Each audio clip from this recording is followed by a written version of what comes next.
ওই চিন্তা ভাবনা। তো ওই জন্য এখন বাজাবো তোমাদের, কত বেশি পারো ওইটাও দেখবো আমি। এই শোনো, প্রথমত তাহলে পর্যায়বৃত্ত, সিকিউটা করি। হ্যাঁ তাই ওই জন্য বলি গণনাকে যে স্কয়ারকে। নেক্সট দিন আজকে যা পড়াবো নেক্সট দিন এই টপিকের উপরে এক্সাম নিব, সেম ভাবে এমসিকিউ, ঠিক আছে? সিকিউ নিব, মানে প্রতিদিন, ওই যে প্রতিদিন ক্লাস এক্সাম, এইটাই আর কি, ক্লাসের আগে দিয়ে দিব, সঙ্গে সঙ্গে মার্ক পাই যাবা, ওইভাবে দিবা। দেখো, পর্যায়বৃত্ত ধর্ম, এখানে ধাতব ধর্ম, যোজ্যতা, গলনাঙ্ক, স্ফুটনাঙ্ক, দ্রবণীয়তা কয়েকটা আছে। তো প্রথম, যদি এখানে বোঝানোর মতো আর কিছু নাই, ডান থেকে বামে গেলে কি হয় না হয় এগুলো তোমরা জানো, ঠিক আছে? সবই জানো এগুলা। তো যদি আমরা সিকিউতে আসি তাহলেই ক্লিয়ার হবে। সিকিউ কি বলে?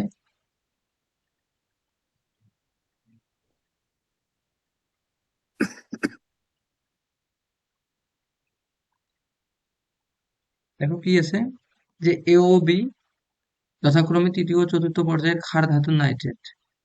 তৃতীয় ও চতুর্থ পর্যায়ে কি থাকে? ক্ষার ধাতুর নাইট্রেট হলে কি হবে? সোডিয়াম একটা, আর একটা হবে পটাশিয়াম। তৃতীয় পর্যায়ে তাহলে একটা সোডিয়াম নাইট্রেট, আর একটা কি পটাশিয়াম নাইট্রেট। সোডিয়াম নাইট্রেট, একটা পটাশিয়াম নাইট্রেট। আর এই যে তুমি পরীক্ষা 9টার আগে তো তাই এরপরে দিতে পারতেছো না, যদি তুমি তো এক্সামে দিতে পারবে না। এখন তো 9টার সময়, এটা শেষ সময়। দেখো, তাহলে পটাশিয়াম নাইট্রেট, সোডিয়াম নাইট্রেট আর পটাশিয়াম নাইট্রেট। তো এ ও বি বলছে যে A sodium nitrate, B potassium nitrate, কোনটার গলনাঙ্ক বেশি হবে? তো তোমাদের জানা মতে কোনটার বেশি হইতে পারে? দাদা, যেটা কেন্দ্রীয় পরমাণুর আকার, আহ, হুম যেটা কেন্দ্রীয় পরমাণুর আকার ছোট হবে সেটা গলনাঙ্ক বেশি হবে। এটাকে তো আমরা ফাজানের নীতি দিয়েও করতে পারি, তাই না? সাধারণ নীতি দিয়েও করা যায়। হ্যাঁ, কারণ ফাজানের নীতি কি, পোলার আয়নের ক্ষেত্রে ক্যাটায়নের দেখতাম। আকার ছোট, এনায়নের আকার বড়। হ্যাঁ, তারপরে চার্জ দেখতে হবে। হুম তারপর ডি অরবিটাল দেখতে হবে ফাজানের নীতিতে। তো এই ক্ষেত্রে কার আকার বড়, সোডিয়াম প্লাস না পটাশিয়াম প্লাস? কার আকার বড়? পটাশিয়াম প্লাস, পটাশিয়ামের। পটাশিয়ামের। তো এই ক্ষেত্রে তো তাহলে পটাশিয়ামের আকার বড় হচ্ছে, পটাশিয়ামের থেকে সোডিয়ামের আকারটা কি হবে? ছোট হবে। তাহলে যার আকার ক্যাটায়নের আকার যত বড় হবে, তার আকারটা কি হবে, মানে তার গলনাঙ্ক কি হবে? তত বেশি হবে, ঠিক আছে? কারণ আমরা জানি যে ফাজানের নীতি হচ্ছে তোমার হচ্ছে গলনাঙ্ক যত দেখাবে তত পোলারায়ন দেখাবে। পোলারায়ন কি, সমযোজী বৈশিষ্ট্য না? তো সমযোজী বৈশিষ্ট্য, সমযোজী যৌগের তো গলনাঙ্ক স্ফুটনাঙ্ক কম হয়। তাহলে ফাজানের নীতিতে আমরা যেটা জানি যে ক্যাটায়নের আকার যত ছোট হবে, অ্যানায়নের আকার যত বড় হবে, ঠিক আছে? তার পোলারায়ন তত বেশি, তার মানে সমযোজী বৈশিষ্ট্য বেশি। তো এই ক্ষেত্রে আমরা দেখতেছি যে পটাশিয়ামের ক্ষেত্রে এর আকারটা সোডিয়ামের থেকে বেশি, তো আকার বেশি, ঠিক আছে? এই কারণে এর আয়নিক ধর্ম কি রকম হবে? আয়নিক ধর্ম, আয়নিক ধর্ম কি দেখাবে? আয়নিক ধর্ম সেম, পটাশিয়ামের বেশি হবে, সোডিয়ামের কম হবে। তো যার, এখন কথা হচ্ছে দাঁড়াও, এখন দেখো, যার আয়নিক ধর্ম বেশি, আয়নিক যৌগের কি গলনাঙ্ক স্ফুটনাঙ্ক বেশি? আয়নিক যৌগে, মিউট করো, কার সাউন্ড আসতেছে? আয়নিক যৌগের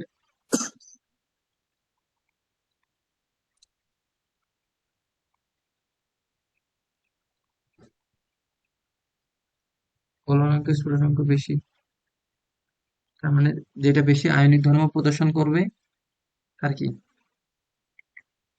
গলনাঙ্ক স্ফুটনাঙ্ক বেশি হবে।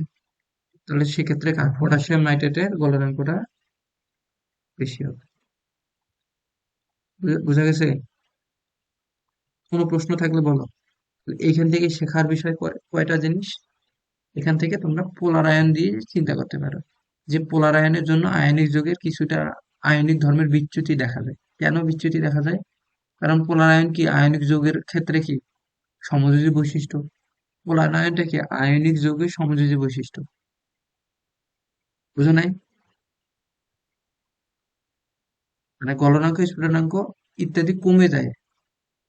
হাজানের পোলার আয়ন নীতি কি ক্যাটায়নের আকার যত ছোট হবে অ্যানায়নের আকার যত বড় হবে তার কি পোলার আয়ন তত বেশি হবে, অর্থাৎ আয়নিক সমযোজী। ধর্ম কম হবে, আয়নিক ধর্ম তত কম হবে। ঠিক আছে? তো অতএব যেহেতু সোডিয়ামের আকারটা পটাশিয়ামের থেকে ছোট, তাহলে সোডিয়ামের ক্ষেত্রে সমযোজী বৈশিষ্ট্য, তাহলে বলতো কার সমযোজী বৈশিষ্ট্য বেশি হবে? সমযোজী বৈশিষ্ট্যের ক্রম কি?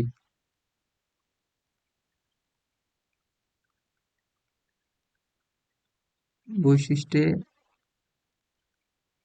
ক্রম কি হবে? তা হবে, তাহলে এক্ষেত্রে হবে sodium nitrate greater than potassium nitrate. আর আয়নিক বৈশিষ্ট্যের ক্রম, আয়নিক বৈশিষ্ট্যের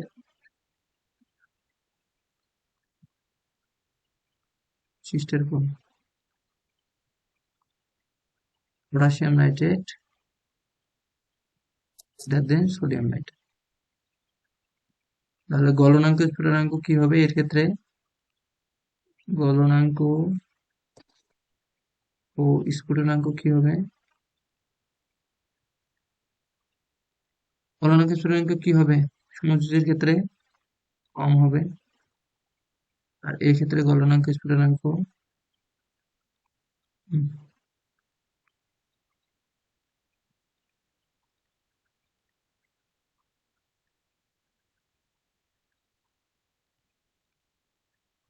কি হবে? বেশি হবে।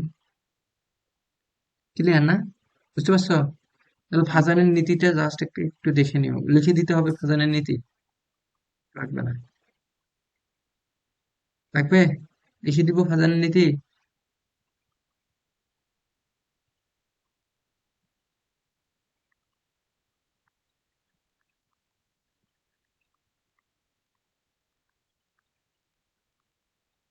ফাজানের নীতি মানে কি? আয়নিক যৌগে এর কাজই হচ্ছে আয়নিক যৌগে সমযোজী বৈশিষ্ট্য। না, দাঁড়াও তো, আমি কি ভুলটা ভুলটা বললাম কি? হ্যাঁ, ঠিক আছে। সমযোজী বৈশিষ্ট্য, অর্থাৎ তখনই সমযোজী বৈশিষ্ট্য। নেক্সট দিন এই টপিকটা থেকে এমসিকিউ থাকবে দুইটা মতো, একটু ভালো করে পড়ে নিবা যে এই ক্ষেত্রে ক্যাটায়নের আকার যত ছোট হবে, টায়নের আকার যত ছোট ও আয়নের আকার আয়নের আকার কি হবে? যত বড় হবে। এটা এক নম্বর মনে রাখো, এটা বৈশিষ্ট্য খাটবা। তারপরে কি? ক্যাটায়নের চার্জ যত বেশি হবে, মানে চার্জ যত বেশি হবে, সোজা কথা, যত চার্জ বেশি হবে। যেটারই চার্জ হতে পারে। হ্যাঁ হ্যাঁ, ক্যাটায়ন, এটা তো না, আমি ভুল বলি নাই তো, মনে নাই বেশি। ঠিকই আছে, চার্জ যত বেশি হবে। হ্যাঁ, ক্যাটায়ন বা অ্যানায়নের। না, আচ্ছা, জীবন, তুমি আজকে এক্সাম কি নিজে নিজেই দিছিলা? মানে হেল্প না নাই কারো? ইয়ার হেল্প নিছিলা ক্যাটায়ন বা অ্যানায়নের? হুম? টাকা চার্জ কি? কথা বের হয় না? কিছু বললা? মানে আমি বললাম যে তুমি এক্সাম কি নিজেই দিছো? চার্জ যত বেশি, নিজেই দেওয়া লাগবে। মানে ছিল কি, জীবন তোমাকে হেল্প করছিল নাকি, আবার দুইজনে করে দিছে নাকি? ওটার জন্য হেল্প লাগবে? Very good. সহজে তো ছিল। হ্যাঁ, ওগুলো কোথাকার ম্যাথ জানো? ওই চারটাই বুয়েটের ম্যাথ, বই ছিল খালি একটা। ওই পাঁচটাই বুয়েটের ম্যাথ, এমসিকিউ। তার মানে বুয়েটের প্রিলি পার হয়ে গেছে আমাদের। হ্যাঁ, ও পার হয়ে গেছে। এটা বই। হ্যাঁ, ওইটা প্রিলির ম্যাথ। এবার তো রুয়েটেও প্রিলি হচ্ছে, জানো তো? শুনছো? যদিও এটা ঠিক হচ্ছে না। বুয়েটের মতো করে নিবে দেখলাম। হম, যদিও এটা ঠিক হচ্ছে না, কিন্তু তোমাদের মানে আর কি ওই যে কোয়ালিটি ফুল গুলো আসবে, বুঝছো? আমাদের মতো স্টুডেন্ট তবু চান্স এটা পাবে না। ভোগান্তি না, ভোগান্তি তো 2 বার। রাজশাহীতে বারবার যাওয়ার লাগবে। হুম। দেখো, ক্যাটায়ন বা অ্যানায়নের চার্জ যত বেশি হবে, দেন হচ্ছে 3 নাম্বার। একবারে রিটার্ন হবে।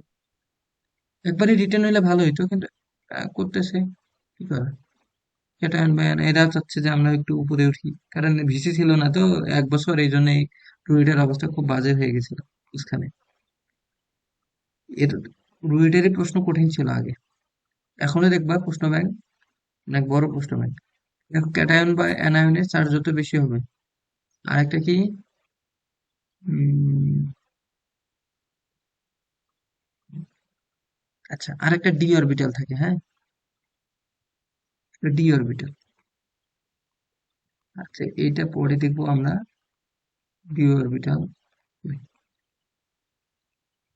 ওকে, এখন সেম কিছু জিনিস আছে, যেমন potassium chloride, sodium chloride, magnesium chloride, aluminium chloride. আচ্ছা, তোমরা বলো তো যে এই তিনটার ক্ষেত্রে ক্রমটা কি হবে? সমযোজী বৈশিষ্ট্যের ক্রম, সমযোজী বৈশিষ্ট্যের ক্রম কি হবে? অ্যালুমিনিয়াম ক্লোরাইড প্রথমে, হুম। ম্যাগনেসিয়াম ক্লোরাইড, তারপর সোডিয়াম ক্লোরাইড, তারপর পটাশিয়াম ক্লোরাইড। হ্যাঁ, ঠিক আছে, সোডিয়াম হ্যাঁ, ক্লোরাইড। পটাশিয়াম ক্লোরাইড আগে হবে, তারপর সোডিয়াম।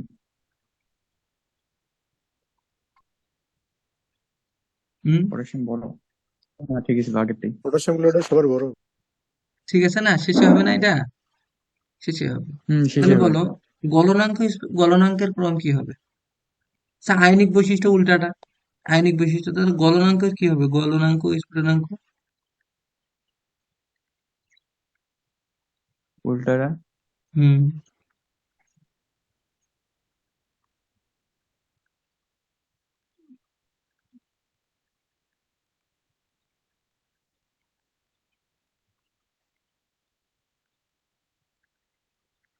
ক্লিয়ার, বুঝতে পারছি।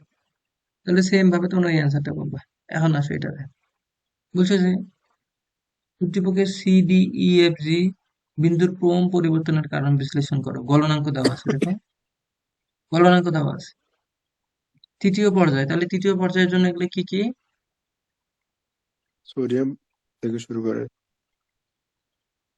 সোডিয়াম, পটাশিয়াম যা আছে আর কি, sodium, magnesium, sodium, magnesium, aluminium, silicon, phosphorus, sulphur, তারপর কি, ক্লোরিন, ক্লোরিন, আর্গন নাকি?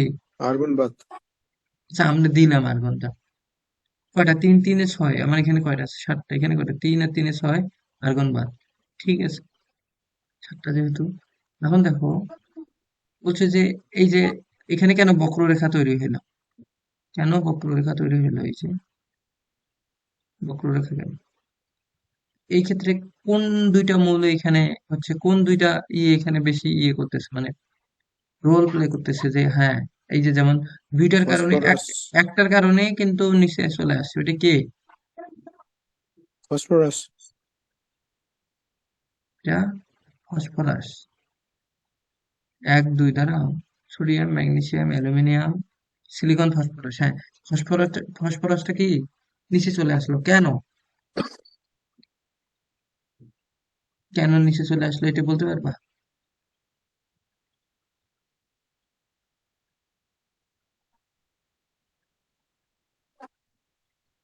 শোনো, এই এই ফসফরাস না, এই ফসফরাসের রূপভেদের কারণে কিন্তু ফসফরাসের গলনাঙ্ক কমে যায়।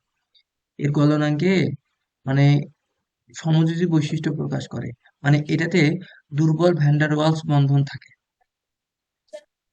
ঠিক আছে, দুর্বল, এটা লিখবা প্রশ্নে, আমি বলে দিচ্ছি, আমি লিখেও দিব, যে ফসফরাসের ক্ষেত্রে এর একটা রূপভেদ রয়েছে, যেটা হচ্ছে P4। রূপভেদ আছে P4। P4 এর মধ্যে ভ্যান্ডার ওয়ালস সমযোজী, মানে ভ্যান্ডার ওয়ালস মানে দুর্বল বন্ধনটা ক্রিয়াশীল বা আছে। এই বন্ধনটা ভাঙতে খুব কম শক্তির প্রয়োজন হয়, এই জন্য এর গলনাঙ্ক স্ফুটনাঙ্ক কম হয়। একইভাবে সালফারের ক্ষেত্রেও কিন্তু কম হচ্ছে। এর মধ্যেও কি এরও রূপভেদ আছে, তোমরা জানো না সালফারের রূপভেদ আছে। সেম ভাবে ক্লোরিন Cl2, এই দুইটার মধ্যে কি পুরোপুরি একবারে অপোলার সমযোজী। Cl2 অপোলার সমযোজী কেন? ক্লোরিন ঋণাত্মকতা পার্থক্য 0.5 থেকে 1.7 হলে কি পোলার সমযোজী, কিন্তু ক্লোরিনের পার্থক্য কি জিরো না, তাহলে এটি অপোলার সমযোজী। আবার ক্লোরিন অণুর মধ্যেও কিন্তু ভ্যান ডার ওয়াল শক্তি আছে, ঠিক আছে। আর এই জন্যই কিন্তু ক্লোরিনের গলনাঙ্ক স্ফুটনাঙ্কটা কি হয়, কম হয়। তাহলে এখন তোমরা এই সামারি যদি করি, সোডিয়াম ম্যাগনেসিয়াম অ্যালুমিনিয়াম সিলিকন বাড়তে থাকবে। কেন বাড়তে থাকবে? কারণ এদের এদের কি ক্যাটায়নের আকারটা কি হচ্ছে, ক্যাটায়নের সোডিয়াম ম্যাগনেসিয়াম অ্যালুমিনিয়াম সিলিকন এদের গলনাঙ্ক স্ফুটনাঙ্ক কি হবে? দেখো প্রথম ক্ষেত্রে বাড়তে আছে। কেন বাড়তে আছে? ওয়েট ওয়েট ওয়েট ওয়েট পারমাণবিক সংখ্যা গলনাঙ্ক, হ্যাঁ বাড়তে আছে। তো দেখো সোডিয়ামের ক্ষেত্রে সোডিয়ামের কি হচ্ছে, সোডিয়াম প্লাস, তাহলে সোডিয়ামের থেকে এ যদি সোডিয়াম হয়, ম্যাগনেসিয়াম অ্যালুমিনিয়াম সিলিকন। আচ্ছা এই পর্যন্ত কি বুঝছো, সিলিকন পর্যন্ত? হ্যাঁ দাদা, পারবো এটা। পারবা তো? তাহলে বলো ফসফরাসটা কম হওয়ার কারণটা কি? ফসফরাস কম হওয়ার কারণটাই হচ্ছে এখানে P4 একটা রূপভেদ আছে, যে রূপভেদের কি ভ্যান ডার ওয়ালস বন্ধন আছে। সেম ভাবে ফসফরাসের পরে সালফার, সালফারের রূপভেদ থাকে, এ কারণে এর কি ফলন স্ফুটনাঙ্ক কম। সেম ভাবে ক্লোরিনের মধ্যে ভ্যান ডার ওয়ালস বন্ধন থাকে, আর এটা কি অপোলার সমযোজী। ব্যাখ্যা করবো এটা, তাহলেই ভালো। এরপরে এই যে এটা দেখো H6 মানে ফ্লোরিন ক্লোরাইড, ধরো যে প্রথমে হচ্ছে কি ফ্লোরিন ক্লোরাইড বলতেছে, hydrogen chloride, hydrogen chloride, hydrogen bromide, hydrogen iodide, এই চারটা। তো এই ক্ষেত্রে তোমরা দেখো গলনাঙ্কর ক্রমটা দেখো, সব থেকে বেশি কার হাইড্রোজেন আয়োডাইডের। কেন বেশি হাইড্রোজেন আয়োডাইডের, কেন বেশি?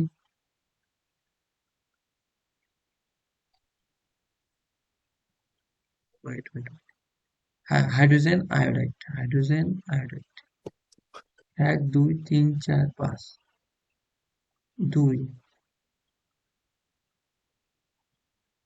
দাদা এটা সহজভাবে যদি ব্যাখ্যা দেওয়া হুম যায় সেটা হচ্ছে হুম, কি বলো দেখি।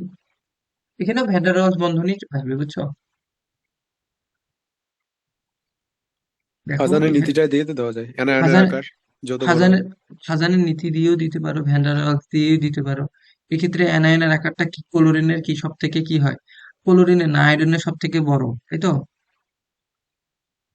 কেমনে দিবা তুমি বলো দেখি, অ্যানায়নের আকার তো আহ, এখানে সব থেকে বড় হয়ে গেলে কেমনে দিবা? আয়োডিনের যদি বেশি হয় তাহলে তো এর তো সমযোজী বৈশিষ্ট্য বেশি, তখন তো এর গলনাঙ্ক হাইড্রোজেনের আকার তো স্ফুটনাঙ্ক সব থেকে ছোট দাদা। গ্রুপ অনুযায়ী উপর থেকে নিচে আসলে তো কমতে থাকে। আকার কমতে থাকে। বাড়তে থাকে ওরা। তো দেখি, ও হ্যাঁ, এটা তো বাড়তে থাকে, ঠিক আছে। তাহলে ফাজানের নীতি দিয়ে তাহলে কিভাবে হবে? ভ্যান্ডারওয়ালস বল দিয়ে একমাত্র ভ্যান এটা। ডার ওয়ালস বল দিয়েই করতে হবে তোমাকে, বুঝছো? যে এক্ষেত্রে তোমরা স্ফুটনাঙ্কের ক্রম হবে হাইড্রোজেন ফ্লোরাইড, তারপরে আয়োডাইড, তারপর ব্রোমাইড, তারপর ক্লোরাইড। মানে প্রথম ক্ষেত্রে স্ফুটনাঙ্কের ক্রম হবে এই নিচে চারটার ক্ষেত্রে। হাইড্রোজেন। দাঁড়াও, দেখাচ্ছি। প্রথম ক্ষেত্রে এই যে স্ফুটনাঙ্কের ক্রমটা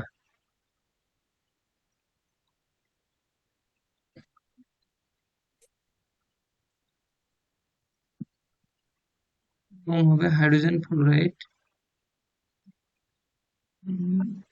হাইড্রোজেন আয়োডাইড। কেন হচ্ছে দাঁড়াও আসতেছি, হাইড্রোজেন ব্রোমাইড, হাইড্রোজেন ক্লোরাইড, এই এই চারটা কেন হবে দেখো। এই ক্ষেত্রে এই তিনটার ক্ষেত্রে তোমরা যদি দেখো, এই তিনটাতে, এই তিনটার ক্ষেত্রে পরিঋণাত্মকতার পার্থক্যটা যদি তোমরা খেয়াল করো, খুব সুন্দরভাবে বুঝতে পারবে। পরিঋণাত্মকতা কার সব থেকে বেশি, ফ্লোরিনের না ক্লোরিনের? পরিঋণাত্মকতা পার্থক্য যত কমবে তত কি হবে, যত বাড়বে তত আয়নিক যৌগ প্রদর্শন করবে, দুইটা পোল তৈরি হবে। বুঝতে পারছো কি, আমার কথা বোঝো কিন্তু, একদম ক্লিয়ার, একটা একটা লাইনেই ক্লিয়ার সব।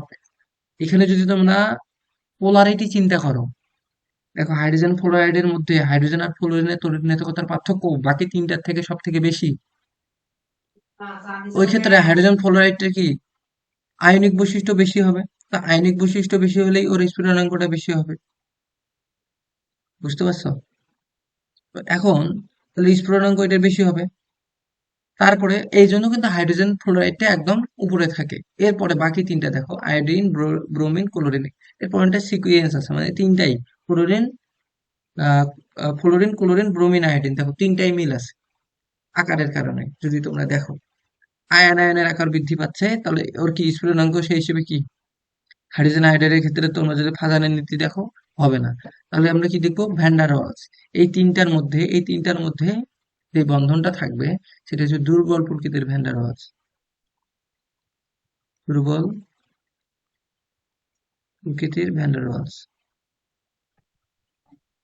ভ্যান ডার ওয়ালস বন্ধন, ঠিক আছে, দুর্বল প্রকৃতির। যে কারণে এরা কি আকর্ষণ বলটা কি খুব কম হয়, কম শক্তির প্রয়োজন হয়। ঠিক আছে? তো এখন ভ্যান ডার ওয়ালস আকর্ষণ বল নির্ভর করে কিন্তু আবার তাদের আকৃতির উপরে। ভ্যান ডার ওয়ালস কিসের উপর নির্ভর করবে? আকৃতির উপরে। আণবিক আকার যত বেশি হবে, ভ্যান ডার ওয়ালস আকর্ষণ তত বেশি হবে। এখন তোমরা বলো, হাইড্রোজেনের ক্ষেত্রে যদি দেখো, হাইড্রোজেনের এইটা, আয়োডিনের ধরো এইটা, সেম ভাবে হাইড্রোজেনের এখানে এটা, তাহলে ক্লোরিনেরটা কি, ব্রোমিনেরটা কি একটু ছোট হবে না আয়োডিনের থেকে? সেম ভাবে হাইড্রোজেন, ক্লোরিনেরটা আর একটু ছোট হবে। তো দেখো, তাহলে আকারের উপরে মানে ভ্যান ডার ওয়ালস বন্ধন,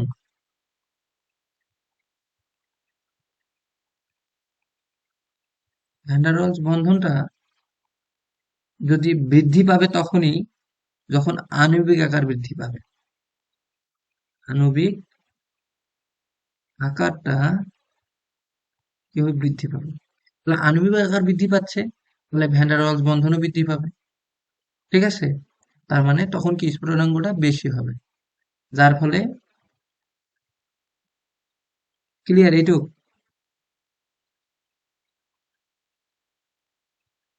হুম,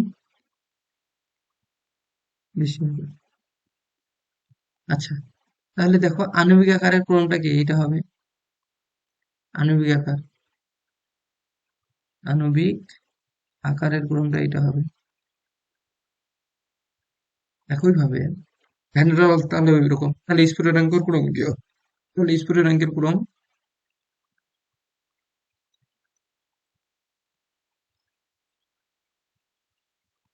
ক্রমটা কি হবে? ফ্লোরিনেটটা যে হঠাৎ বেড়ে গেল, হুম, ফ্লোরিনেটটা যে হঠাৎ বেড়ে গেল। ক্লোরিনেরটা বাড়ার আসতেছি আমি, দাঁড়াও। Hydrogen iodide, white hydrogen. এখন আসো ফ্লোরিনের ক্ষেত্রে, তোমরা জানো না যে এদের তড়িৎ-ঋণাত্মকতার পার্থক্যটা অনেক বেশি থাকে। কারণ হাইড্রোজেনের কত আর ফ্লোরিনের কত? ফ্লোরিনের কত, 4 না কত? 4, 4। আর হাইড্রোজেনের কত? 1 না 2 জানা। 1 যদি হয় তাহলে 3 পার্থক্য হয়, সব থেকে বেশি হয়। আরো একটা ব্যাখ্যা আছে, তাহলে স্ফুটনাঙ্কের ক্রম এটা আছে। এখন দেখো হাইড্রোজেন ফ্লোরাইড, ঠিক আছে, এই ক্ষেত্রে এটা আবার ব্যতিক্রম। কেন? কারণ এখানে হাইড্রোজেন ফ্লোরিনের মধ্যে একটা আন্তঃআণবিক বন্ধন তৈরি হয়। বুঝছো? উম, আন্তঃআণবিক বন্ধন মানে হাইড্রোজেন আর ফ্লোরিনের মধ্যে দুইটা মেরু তৈরি হয় তড়িৎ-ঋণাত্মকতার পার্থক্যের কারণে। কেন? আয়নিক যৌগ প্রকাশ করবে, সোজা কথায় আয়নিক যৌগ, আয়নিক যৌগের মতো ধর্ম প্রদর্শন করতেছে। ওই জন্য গলনাঙ্ক স্ফুটনাঙ্ক বেশি তিনটার থেকে। এখন কেন সেটা আসো, যে হাইড্রোজেন ফ্লোরাইড অণুসমূহ কি করে জানো? হাইড্রোজেন ফ্লোরাইডের ক্ষেত্রে অণুসমূহ অণুসমূহ আন্তঃআণবিক বন্ধন তৈরি করে। মিট করো, আন্তঃআণবিক আন্তঃআণবিক বৈশিষ্ট্য নির্মূল এখানে সামনে আসতেছে। তো বৈশিষ্ট্য, আন্তঃআণবিক বৈশিষ্ট্য আহ, আন্তঃআণবিক বন্ধন সৃষ্টি করে। কেন? বন্ধন, আন্ত মানে কি? নিজেদের মধ্যে বন্ধন তৈরি করে। দেখো, আন্তঃআণবিক বন্ধন তৈরি করে অর্থাৎ কি? আন্তঃআণবিক বলতে আমরা কি বুঝবো এখানে? দেখো, হাইড্রোজেন আর ফ্লোরিন দুইটা পোল তৈরি হবে। হাইড্রোজেনটা হবে ডেল প্লাস ডেল মাইনাস, তোমরা পড়ো নাই? পোলার আয়ন আর পোলারিটি কি? মানে পোলারিটি তৈরি হচ্ছে, দুইটা পোল তৈরি হচ্ছে, ডাইপোল। সেম ভাবে এই ফ্লোরিনটা কি করবে জানো? হাইড্রোজেন প্লাসের সাথে একটা বন্ধন তৈরি করবে। এই যে দেখো আন্তঃআণবিক। আবার এটা কি? একটা হাইড্রোজেন প্লাসের সাথে বন্ধন তৈরি করে এটা কি করবে জানো? ট্রাইমার তৈরি করবে। এরা বন্ধনটা মিলে একটা এইরকম বেনজিনের মতো চিত্র ধারণ করবে। ট্রাইমার মানে হাইড্রোজেন ফ্লোরাইড ট্রাইমার। কিরকম সেটা হবে দেখো, একটা হাইড্রোজেন, একটা ফ্লোরিন, এখানে উম, এখানে একটা ফ্লোরিন, এখানে একটা হাইড্রোজেন, এখানে একটা ফ্লোরিন, এখানে একটা হাইড্রোজেন। এই যে এটা del plus del minus del minus del plus del minus. এই যে দেখো, এই ফ্লোরিন হাইড্রোজেনের মাধ্যমে এই আন্তঃআণবিক বন্ধন, দেখো এই বন্ধনটা হচ্ছে আন্তঃআণবিক, এটা তো আগের। তারপরে এই যে এই দুইটার মধ্যে ডেল প্লাস এর প্লাস, এই যে এইটা হচ্ছে ট্রাইমার, হাইড্রোজেন ফ্লোরাইড ট্রাইমার। ট্রাইমার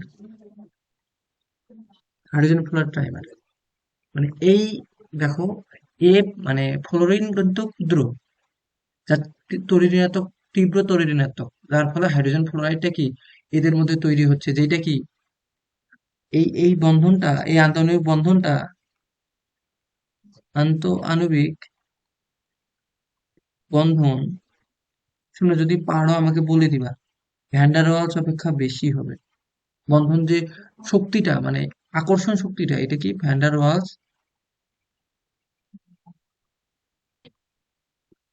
অপেক্ষা বেশি, অপেক্ষা বেশি। তার মানে ক্লিয়ার হয়েছে এবার? হুম। তাহলে এইটা যদি ভ্যান ডার ওয়ালস অপেক্ষা বেশি হয়, তাহলে বাকি তিনটা তো van der Waals, hydrogen iodide, hydrogen bromide, hydrogen chloride. তাহলে এইটা কি ভ্যান ডার ওয়ালস না, যার কারণে হাইড্রোজেন ফ্লোরাইডেরটা সব থেকে বেশি হয়। কি?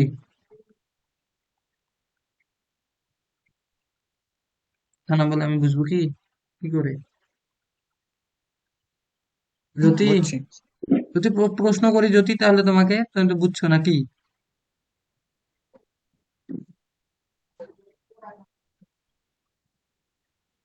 এরপরে আসো, এটা তোমরা পারো, ফাজানের নীতি দিয়ে একদম সুন্দর করে করে ফেলো। এই যে দেখো, যে উদ্দীপকের 2 ও 3 যৌগের গলনাঙ্ক ও পানিতে দ্রাব্যতার ক্রম ব্যাখ্যা করো। 2 এবং 3, 2 এবং 3, 2 এবং 3, ওয়েট ওয়েট, 2 এবং 3 গলনাঙ্ক। আচ্ছা, এটা আমরা আসতেছি ধীরে ধীরে, দাঁড়াও। কারণ যেহেতু পানিতে বলছে, তো পানিতে দ্রাব্যতা আমরা পরে আসবো, পরের টাইপে। এইটা দেখো, এটা দেখো, এটাতে কি বললো? যে এবিসিডি স্ফুটনাঙ্কের ক্রমের কারণ ব্যাখ্যা করো। এটা কি পারবা? যদি পারো আমি স্কিপ করে পরেরটাতে যাব।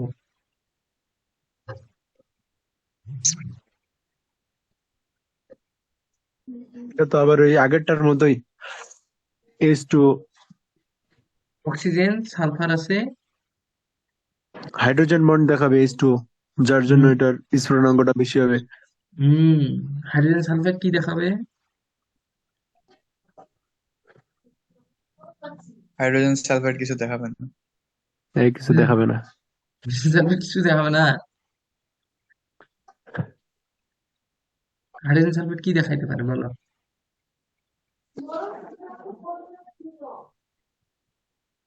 দেখানোর তো কথা না। না। তাহলে হাইড্রোজেন, H2S তো শোনো, পানির মধ্যে তোমার হচ্ছে হাইড্রোজেন বন্ধন আছে, ভালো কথা, বুঝলাম। এই ক্ষেত্রে শোনো, তোমাদের একটা জিনিস বলে রাখি, যে যখন গ্রুপ ভিত্তিক, এটা তো একটা গ্রুপ রে পোকা, গ্রুপ ভিত্তিক যখন মৌলসমূহ পাবা না, তখন উপর থেকে যদি তুমি নিচের দিকে যাও, ও হ্যাঁ, বুঝছি। তাহলে ও স্ফুরণ, এসএসসি তে পড়ে। হ্যাঁ, স্ফুটনাঙ্কটা এদের মোলার ভর বৃদ্ধির সাথে বৃদ্ধি পায়। স্ফুটনাঙ্কটা কি এদের মোলার ভর বৃদ্ধির সাথে বৃদ্ধি পাবে, মানে যার যত ভর বাড়বে একই গ্রুপের, তার ক্ষেত্রে স্ফুটনাঙ্কটা বেশি হবে। তবে তবে এখানে একটু ব্যতিক্রম, ব্যতিক্রমের কিছুই নাই। সালফারটা একটু কম হওয়ার কারণটা কি, একদম নিচে হওয়ার কারণটা কি, দেখো কেন, এইখানে একটু ব্যতিক্রম আছে। যেহেতু শোনো, আরেকটা বিষয় আছে যে মোলার ভর বৃদ্ধির সাথে সাথে তোমরা লন্ডন বল পড়ছো, লন্ডন, লন্ডন বল পাবা, দেখবা আছে, লন্ডন বল শেষের দিকে আছে, কবির স্যারের বই আছে, পড়ছি। সুন্দর করে দেখিও। তো গ্রুপ 16 ক্ষেত্রে, হাইড্রেট গুলোর ক্ষেত্রে বুঝছো, পানির স্ফুটনাঙ্কের ক্ষেত্রে একটু ব্যতিক্রম দেখা যায়। দেখো পানিটা হঠাৎ উপরে উঠে গেছে, জাস্ট যেটা পানির স্ফুটনাঙ্ক বেশি, কারণ এখানে হাইড্রোজেন বন্ধন। সুন্দর, অ্যান্সারটা অনেক সুন্দর দিছো, কিন্তু জাস্ট এই যে আমার গ্রাফটা সুন্দর আসতো কোথায় থাকলে, যদি আমার পানিটা এখানে থাকতো, তো পানিটা একদম উপরে, তাহলে তাহলে সুন্দর হতো না, ভর বৃদ্ধির সাথে বৃদ্ধি পাচ্ছে। হুম, বুঝছো? এই হ্যাঁ, যে, হ্যাঁ। কিন্তু এইটা হঠাৎ করে এখানে ওঠার কারণ, ওর মধ্যে হাইড্রোজেন বন্ধন আছে। ঠিক আছে, বুঝতে পারছি। এটা লিখলেই তো স্যার মার্ক দিয়ে দিল, কিচ্ছু নাই এখানে, কিচ্ছু নাই, দেখো। তাহলে এটা তোমরা করবো বাসায়। হুম, তারপরে এই যে এটা এক্স আর ওয়াই কি জিনিস একটু বের করো, হোমওয়ার্ক, এটা দিব, তোদের এটা পারবা? করাইছিল মনে হয়। হ্যাঁ, পারবা পারবা। 7 নাম্বার এটা লিখেছো তো, দুইটি প্রকৃতির ভিন্নতা, গলনাঙ্ক স্থূলাঙ্ক, প্রকৃতির ভিন্নতা, জাস্ট আমি একটু বলে দেই যে এখানে পর্যায় সারণীটা দেখো, পারমাণবিক সংখ্যা দেখো, ঠিক আছে? পারমাণবিক সংখ্যা দেখে তোমরা জাস্ট এখানে কিভাবে ব্যাখ্যা করতে পারো সেটাও কথা।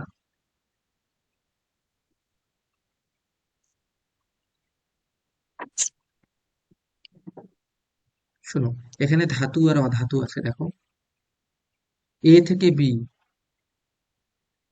11, 13, 14, হ্যাঁ, 15, 16, 17, 11টা কি বলো তো? সোডিয়াম, 11 সোডিয়াম, 13, অ্যালুমিনিয়াম, এই যে দেখো, ধাতু, ধাতুটা বাড়ছে দেখো। তারপরে 14 নম্বর সিলিকন, সিলিকন, সিলিকনটা আরো বাড়ছে, কারণ ওইখানে কি, সিলিকনের ওটাও ক্ষেত্রেও, ধাতু, সিলিকনও ধাতু, ঠিক আছে। 15 ফসফরাস, কমে গেছে, সালফারটা বাড়ছে, কারণ হ্যাঁ, ওইখানে কি বন্ধন থাকে, একটু বাড়ছে। 17, কিন্তু পরের গুলো দেখো, ভ্যান্ডারবাল্ট, পরের চিত্রটা দেখো, সবগুলাই ধাতু, লিথিয়াম, সোডিয়াম, পটাশিয়াম, মানে একটা গ্রুপ উপর থেকে নিচে যাচ্ছে, হুম, ঠিক আছে, ওটা ফাজানের নীতি দিয়ে দেবো। হাজানের নীতি দিয়ে সুন্দর করে করবা। কিন্তু এক্ষেত্রে তো আকারটা বাড়তেছে, আকার বাড়লে কি হয়, ক্যাটায়নের আকার তো বাড়তেছে, হাজানের নীতি দিয়ে ফির কিভাবে হচ্ছে? আর এটা তো হুম, ক্যাটায়ন নাই। তাহলে হ্যাঁ, হাজারের নীতি না, তোমরা যেটা জানো যে পর্যায় শ্রেণীর উপর থেকে নিচে গেলে পর্যায়বৃত্ত ধর্মটা জানো না, যে গলনাঙ্ক স্থূলাঙ্ক বাড়ে, তো ওইটাই। এখানে ফাজানের নীতি তো নিয়ে আসতে পারতেছো না তুমি, বুঝতে পারছো তো? বুঝতে পারছো, একটু নিজে হুম, মাথা খাটাও। এখন আসে সমযোজী বন্ধন ও এর শ্রেণী বিভাগ। এখন সমযোজী বন্ধন কি জিনিস, এই যে আমরা এখানে ফাজানের নীতিটা ভালো করে বুঝতে পারবো, যে সমযোজী বন্ধনটা কি। এই যে অধাতু অধাতু যে বন্ধনটা তৈরি হবে, সেটাকে বলবো আমরা সমযোজী বন্ধন। আচ্ছা, আর কিচ্ছু নেই, আমি এখানে কিছুই বুঝাবো না। এটাতে আসো, এই যে উদ্দীপকের আর মৌলটি 6টি বন্ধন গঠন করতে পারে, আর কি, আর বের করো তো। আর যদি সমুদ্র সালফার। সালফার, সালফার 6টা বন্ধন গঠিত করতে পারে কেন, সেটাই কথা। তোমরা একটা জিনিস খেয়াল সালফার করো, থেকে নিতে। শোনো, সালফারের যোজ্যতা স্তর চিন্তা করলেই চিন্তা করতে পারবা, যোজনী কত, 6, বা হ্যাঁ, যোজ্যতা স্তরে 6টা ফাঁকা থাকে। 6টা ফাঁকা থাকলে কি, ওই 6টা স্তর মানে 6, মানে ওই 6টা ঘরে আসে, মানে 3p1 এর একটা নিবে, একটা ঘর ফাঁকা পাবে, আর 3d5 এর 5টা ঘর ফাঁকা পাবে। ওইখানে আরো 6টা তোমার হচ্ছে অন্য পরমাণু যেগুলো মৌল আসে যুক্ত হবে। হয় যেমন SF6 গঠন করে। তার উদাহরণ কিন্তু এটা SF6 হইতে পারে। আচ্ছা, তোমাদের যদি আরো ভালো মতো করে দেখাই যে যেটা হচ্ছে wait, তোমরা এটা যদি পারবে না জানি না। দেখো, সালফারের ক্ষেত্রে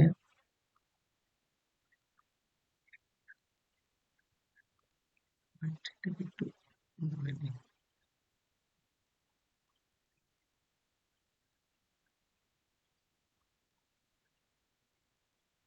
দেখো, সালফারের যোজ্যতা স্তরে, বুঝছো? সালফারের যোজ্যতা স্তরে ইলেকট্রন বিন্যাস কি? লিঙ্ক দেবো 2 মিনিটে।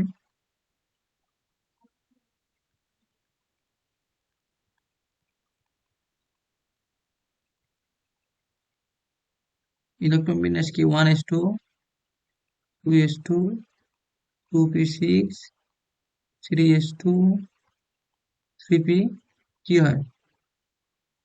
3p4, 3d0। হ্যাঁ। এই যে দেখো, পি এর 3টা থাকে না? একটা, দুইটা, তিনটা। এই যে একটা। আর ডি এর মধ্যে কিন্তু 5টাই ফাঁকা থাকে। একটা জিনিস খেয়াল করো। এখন উত্তেজিত অবস্থায় কি 3D টা কি হবে বলতো? অযুগ্ম হয়ে যাবে না সবগুলাই? উত্তেজিত অবস্থায় জোড়গুলা ভাঙে যাবে কিন্তু, বুঝছো? এই যে 3s এরটা ভাঙে যাবে, 3p রেও ভাঙে যাবে। তাই অযুগ্ম হবে, যুগ্মগুলা অযুগ্ম হবে। এবং 3s এবং 3p টা কি হবে? ইলেকট্রন দ্বারা পূর্ণ হবে, বুঝছো? যার ফলে এখানে কি হবে? 2 থেকে এরা 6টা বিজোড় ইলেকট্রন তৈরি হবে। প্রথমে কয়টা বিজোড় ইলেকট্রন আছে দেখো তো? 2টা। 2টা আছে না? এস এরটাও দেই। 3 তো এটাতে একটা, ইয়ে, 3-র একটা, এন এর মান যখন 3, একটা শক্তি স্তর। তো এইটা উত্তেজিত যখনই করবা না, যখন উত্তেজিত করা হয়, লিঙ্ক দিব, জয়েন করো। এই যে এর একটা হয়ে যাবে এখানে, এর এখানে 3 জনের 3টা, আর এখানে 2টা আসবে। এই যে 2টা, দেখো ফাঁকা হয়ে গেল। 6টা তোমার হচ্ছে বিজোড় ইলেকট্রন হইল। এই 6খানে 6টা আলাদা মৌল রাশি যুক্ত হবে। SF6 ফ্লোরিন আসবে 6টা। ঠিক আছে? তো দেখো, হুম। তাহলে উত্তেজিত অবস্থায় এটা পাওয়া গেল, বুঝছো? তাহলে এখন দেখো, উত্তেজিত অবস্থায় না, এখানে ফ্লোরিন এসে যুক্ত হবে। একটা উদাহরণ, SF6। উত্তেজিত অবস্থায় এই যে বিজোড় কিছু করো ইয়েগুলো নাই? আছে না? হ্যালো? ওই স্ক্রিন শেয়ার হয় নাই? আচ্ছা, sorry।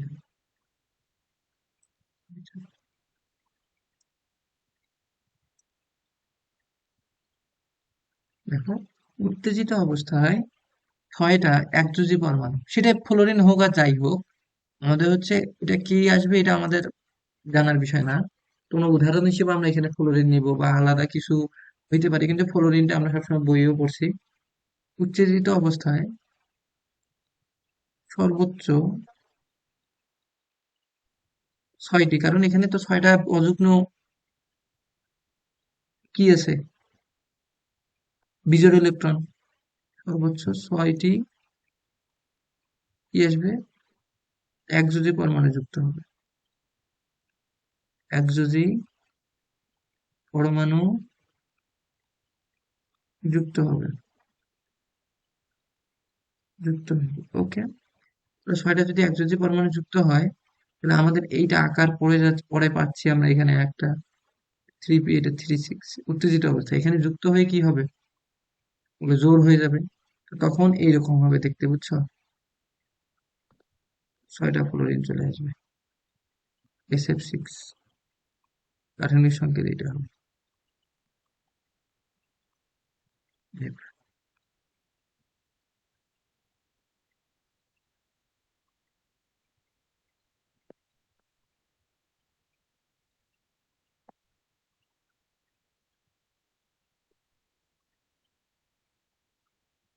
হুম। তো দেখো, একটা, দুইটা, তিনটা, চারটা, পাঁচটা, ছয়টা। ওকে। এখন এটা কি অষ্টতলকীয় গঠন? অষ্টতলকীয় গঠন। তুমি একটু গাইড থেকে দেখবা, ভালো করে পাবা কাঠামো। এরকমই অ্যান্সার হবে এমনটা না, কিন্তু কনসেপ্টটা সেম হবে। ঠিক আছে? তো ওই যে অষ্টতলকীয় গঠন তোমরা পাবা। আর ওইটাকে যদি তোমরা সুন্দরভাবে দেখাইতে চাও, এখানে একটা সুন্দর করে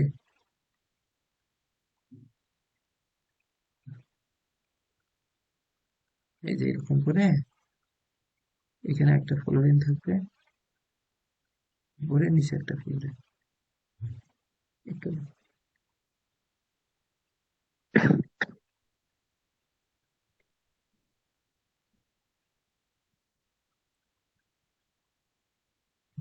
দেখো, বুঝতে পারছো? এটা SF6। ওকে, তাহলে এটাও ক্লিয়ার। 2 নম্বর, এটা কি টাইপ ছিল? সমযোজী না? এরপরে এটা একটু দেখো তো, কি এখানে বলছে যে 1 নং যুগে কত প্রকার বন্ধন আছে?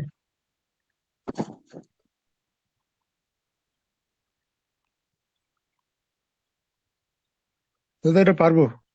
ওকে, আমাকে এইভাবে হেল্প করো। কোনটা কোনটা পারবা, কোনটা কোনটা পারবে না। 3 নাম্বার।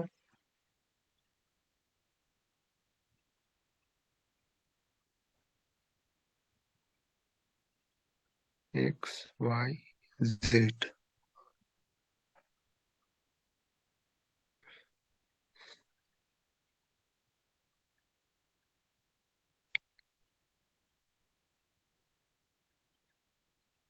এটা একটু দেখাও নাহলে।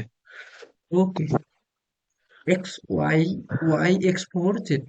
ওয়াই কি, এক্স কি, জেড কি, বের করো। ওটা তো বের করলাম। ওয়াই নাইট্রোজেন, ওইটা তোমরা মানে হাইড্রোজেন।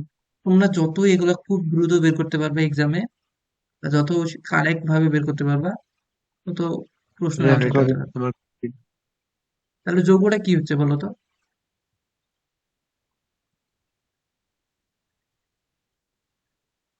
NH4Cl। পারবো এটা ব্যাখ্যা করতে?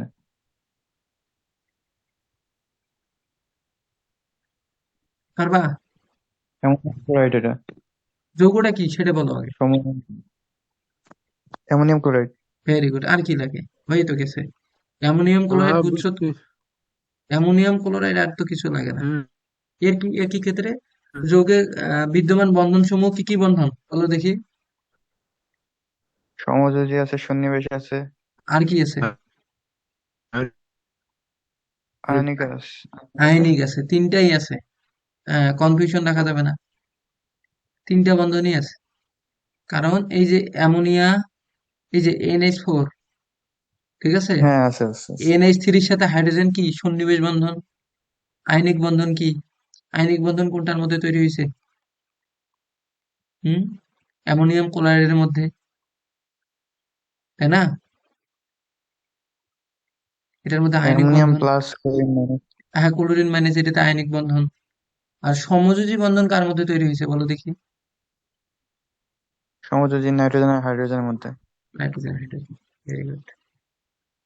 ঠিক আছে, তাহলে আমরা নেক্সটটাতে যাবো। নেক্সট শেষ। এর পরের টপিক কি? একটু ওয়েট করো।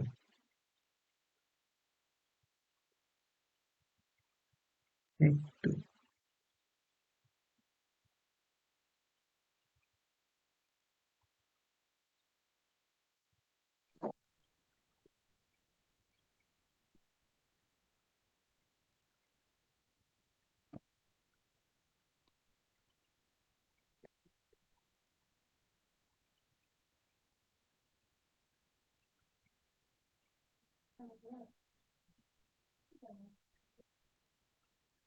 তোমাদের খুব ইম্পর্টেন্ট টপিক আমরা পাই গেছি, বুঝছো? বুঝতে পারছো যে কোন ইম্পর্টেন্ট? শঙ্করায়ন। হুম, সেই আমি প্রথম থেকে এই টপিকটার জন্য অপেক্ষা করতেছি, কিন্তু কথা হচ্ছে যে খালি পড়াইলে তো হবে না, খালি 2 ক্লাসে শেষ করেন শেষ করো, শেষ করেন, এই কথা বললে তো হবে না। এই প্রতিটা টপিকে ক্লিয়ার করে যাইতে হবে। হ্যাঁ, 2-1 ক্লাসে অ্যাডমিশনের সময় শেষ করতে হয়, এটা আলাদা বিষয়। এখন তার ওইভাবে হয় না। দেখ, তো এখন এই যে এটাতে কি হলো, কাজ করে না কেন? আচ্ছা, অরবিটাল দেখা যাচ্ছে না? যায় না তো মনে হয়, নাকি না যাচ্ছে? যাচ্ছে। হুম? অরবিটালের সংকরণ এবং আকৃতি খুবই ইম্পর্টেন্ট, তো তো সবাই জানো যে কতটুকু, কত বেশি ইম্পর্টেন্ট এটা। তা এর একবারে আমি প্রশ্নে যাব, প্রশ্ন সলভ করবো, দেন সমস্যা হলে ওইটার বিষয়ে ইয়ে হবে।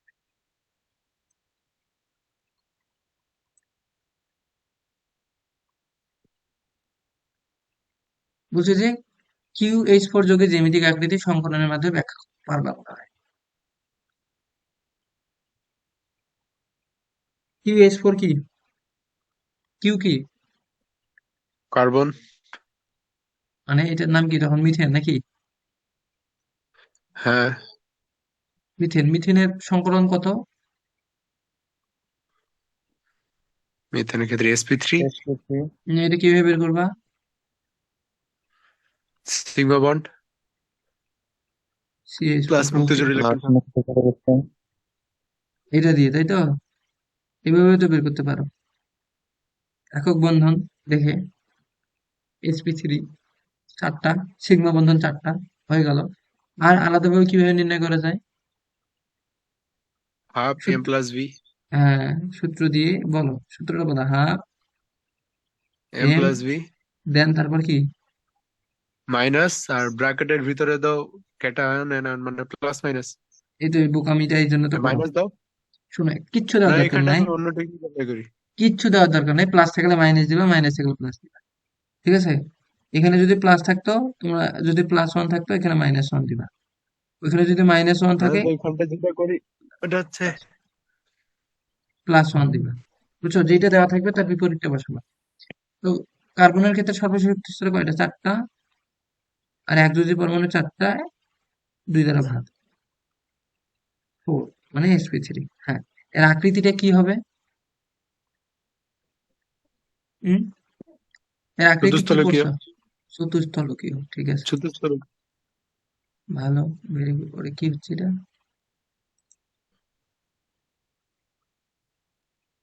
চতুস্থলকীয়, তাই না? এর আকার হবে চতুস্থলকীয়। যদি আঁকি তাহলে দেখতে কেমন হবে? এই যে এইরকম, এইভাবে। এর মধ্যবর্তী কোণ কত হবে এই দুইটা? 100, 109.5। Very good, 109.5 degree. এখানে কয়টা? একটা হাইড্রোজেন যুক্ত হবে, এখানে একটা হাইড্রোজেন। আচ্ছা, এটা এরকম হওয়ার কারণ কি বলো তো? এরকম তিনটে এক পাশে হওয়ার কারণ কি? এখানে কোন নীতিটা ফলো করছে? এটা একটা নীতি আছে, VS পড়ো নাই? ভ্যাসপার। হ্যাঁ, VSPER। এগুলো তো বলছি, ওইখানে কিন্তু ওই যে কতটা গেলে আহ, মনে হচ্ছে না। হ্যাঁ, LL BL BB, জানো না? আসতেছি আমরা, ওইটাও পাবা ধীরে ধীরে। এখন আপাতত এটা দেখো। এখন এখানে এই বন্ধনটা তৈরি করার ক্ষেত্রে তোমরা যদি সুন্দর মতো করে এইটা আকারটা হয়। দিয়ে দাও এখানে, তাহলেই হয়ে যাবে। এটা CH4 গঠন, ঠিক আছে? একটু গাইড থেকে ভালো করে দেখবা। এর আকৃতিটার নাম কি? চতুস্থলকীয়। চতুর্লকীয়। যদি বুঝতেছ, তোমাদের তো সিকিউরিফিকেশন হয়েই যাচ্ছে, কিছু তো করার লাগে না দেখি। দেখো এরপরে আসো, এটাতে XY সংকলনে ভিন্নতা বিদ্যমান। এটা হোমওয়ার্ক করবা, এর আগেরটা। এখন এক্স আর ওয়াইটা কি? এক্স কি, ওয়াই কি, বের করো। এক্স আর ওয়াই কি?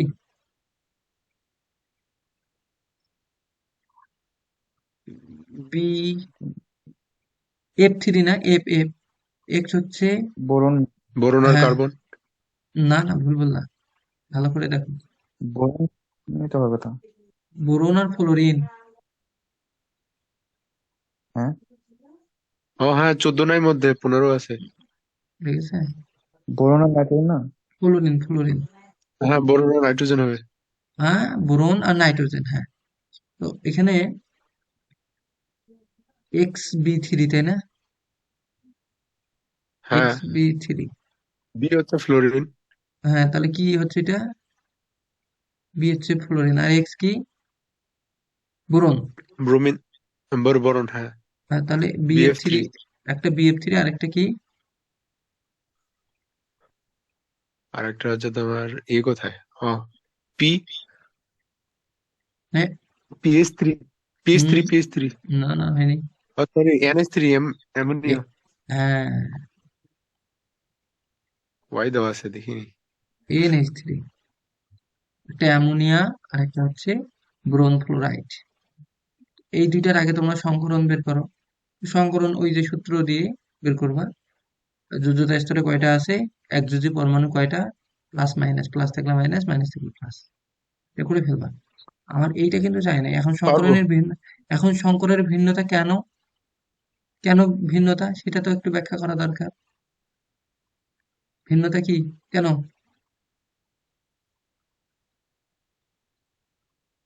হুম। জাস্ট এখানে কেন, এটা তোমাদের আহ, বলে নাই তো কেন, মুক্ত বলে ইলেকট্রন। নাই, বলে নাই, দুঃখিত। হ্যাঁ, ঠিক আছে, মুক্ত ইলেকট্রন আরো ভালো। তুমি ব্যাখ্যাটা বলে দিলে, কিন্তু ব্যাখ্যা চাইনি, চাইছে যে ভিন্নতা বিদ্যমান তোমার দেখাও। তো জাস্ট আমরা একটু আকৃতিটা দেখাই, যে BF3 এর ক্ষেত্রে তুমি যে আকৃতিটা পাবা, এটা হচ্ছে বি, এটা বুঝছো? এর এখান থেকে উপরের দিকে একটা দেওয়া দরকার, তাহলে এখানে জায়গা হবে না। নিচে থেকে ধরো যে বি, এটা এই যে একটা, দুইটা, তিনটা, এখান থেকে সম্ভবত এটা পি অরবিটাল। এই, আমি তো আঁকাইতে পারতেছি না। হুম, চিত্র দিবা প্রতিটাতে, মানে যতটুকুই চাও, না চাইলেও চিত্র দিবা। এটা BF3, যেটাকে আমরা এইভাবে লিখতে পারি, এই পাশে দিই বি, একটা এফ, এর মধ্যবর্তী কোণ তোমরা তো বের করবা, আমাদের কাজ আমার মনে নাই। এখন দেখো NH3 এর ক্ষেত্রে এখানে একটা মুক্ত ইলেকট্রন কিন্তু উপরে থাকবে, বুঝছো? আমরা দেখাচ্ছি, দাঁড়া। এন নাও। এদিকে তিনটা থাকবে নিচেই। হ্যাঁ, নিচে থাকবে তিনটা, একটা, দুইটা, তিনটা। এখানে হাইড্রোজেন, একটা আর উপরে হাইড্রোজেন, একটা। এখানে একটা হাইড্রোজেন, এখানে একটা হাইড্রোজেন। আর এইখানে এগুলো কিন্তু ফ্লোরিন, ফ্লোরিন এটা পি অরবিটাল, বুঝছো? পি, পি কিন্তু, এই জন্য কিন্তু চারের মতো, জানো তো, ডাবল ডাম্বেল ডাম্বেল আকৃতি। আবার নেট চলে গেছে। বোঝা যাচ্ছে না? এইটাকে আমরা এইভাবে লিখবো, মুক্ত ইলেকট্রন, এইচ, এইচ, এইচ। ঠিক আছে, আচ্ছা, বুঝতে পারছো আশা করি। তোমরা এইটা দ্বারাই বুঝাবা। দেখো ভিন্নতা চাইছে, তোমরা চিত্র সহ দেখাই দিবা, হয়ে গেল। শুধু সংকরণ বের করে দেখাইলে এমনটা না, চিত্র সহ। 3 নাম্বার, মার্ক পাইতে হবে, কারণ আমাদের হচ্ছে ইঞ্জিনিয়ারিং ইউনিভার্সিটিতে সবচেয়ে দিনাজপুর বোর্ড, সিলেট বোর্ড, এই দুইটা থেকে খুব টাফ হয় এক্সাম দেওয়া। এরা প্রশ্ন একটু মোটামুটি ঘুরাই করে, দেখিও। XY2 এর গঠন সংকরায়নের ধারণা ব্যাখ্যা করো। XY2 গঠন মানে আকৃতি দিবা, গঠন কেন কি রকম হইলো না হইলো সেটা ব্যাখ্যা করবা। গঠনটা ব্যাখ্যা করবো এখন। XY2 টা কি দেখো তো, XY2,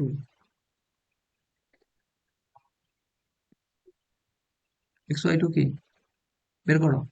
একটা বোরন, হুম, একটা, একটা নাইট্রোজেন। শিওর? ভুল বলতেছে, এইভাবে এইভাবে ভুল বলতে ফের হবে? পরীক্ষায় তো ভুল দেখে চলে আসবে।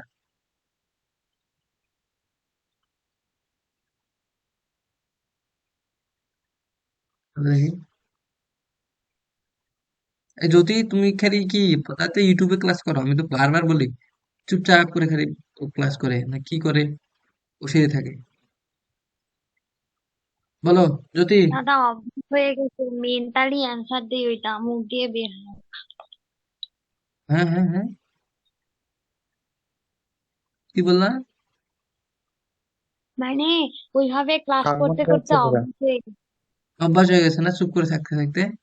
কার্বন ডাইঅক্সাইড, হ্যাঁ ভেরি গুড, কার্বন ডাইঅক্সাইড। এটা সি এর এটা ও। কার্বন ডাইঅক্সাইড, হ্যাঁ, CO2। কোথাও যায় না। CO2 বুঝছো? CO2। কার্বন ডাইঅক্সাইডের গঠনটা তোমাদের দেখাইতে হবে। আমার মনে হয় না তোমরা শুধু জানো যে সরলরৈখিক, কিন্তু দেখতে কেমন এটা তোমরা হয়তো জানো কিনা। বলো তো কিভাবে এই গঠনটা তৈরি করবা? একটু সময় লাগবে এই চিত্রটা আঁকতে। আচ্ছা দেখো, তোমরা সংকরণটা সুন্দর মতো দেখাবা। এখানে কি কি কি সংকরণ ঘটায় দেখো তো। কার্বনের অক্সিজেন, ক্ষেত্রে তো ঘটবে sp3, আর কার্বনের ক্ষেত্রে অক্সিজেনের sp3, ক্ষেত্রে তোমার sp2। কার্বনের ক্ষেত্রে। কার্বনের সরি, ক্ষেত্রে কি হবে? sp তাই তো, তুমি কার্বন অক্সিজেন আলাদা করে কিভাবে বের করো? তো অবাক হয়ে যাচ্ছি, কার্বনের ক্ষেত্রে নাকি sp3, অক্সিজেনের ক্ষেত্রে নাকি sp2, আলাদা করতে কিভাবে পাচ্ছ? তুমি তো একটাই কার্বন ডাই অক্সাইডেরই তো বের করবা, এটা হচ্ছে sp। কারণ এর সর্বশেষ শক্তি 4টা থাকে, ডিভাইডেড বাই 2, কারণ একযোজীয় নাই, ধনাত্মক ঋণাত্মক আধানও নাই, তাহলে শুধু অক্সিজেন তো আরো sp2, কি sp2। অক্সিজেনের।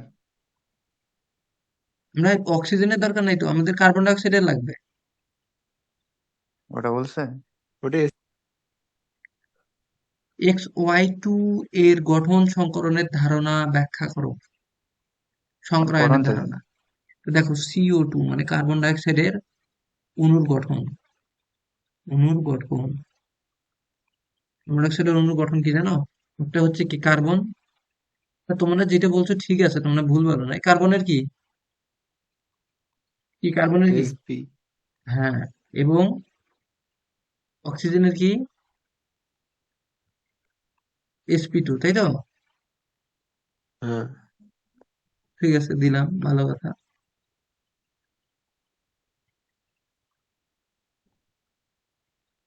আর কি? এরপরে দেখো, তোমরা C6 এটা তো জানো। এটাকে যদি তোমরা মানে এটা দেখাবা আর কি, মানে ব্যাখ্যা করে, অক্সিজেনের ক্ষেত্রে আর কার্বনের ক্ষেত্রে, এটার ক্ষেত্রেও দেখাবো। ওই যে 1:2:2 আর কি, 2:2p, x2, 2p y1, 2pz1, যে কারণে এটা sp2। এই ক্ষেত্রে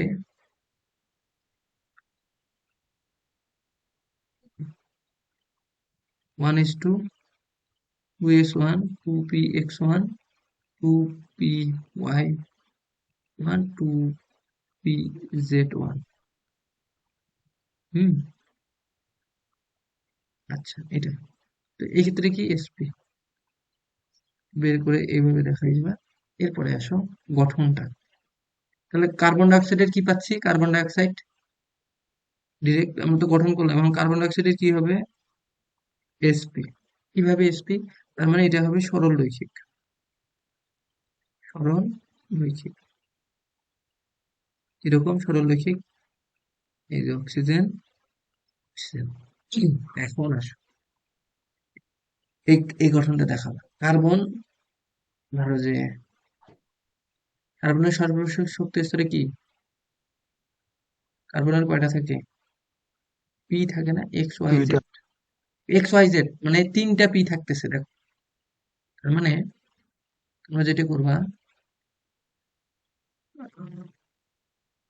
এই যে wait, বুঝতেছি নাকি না,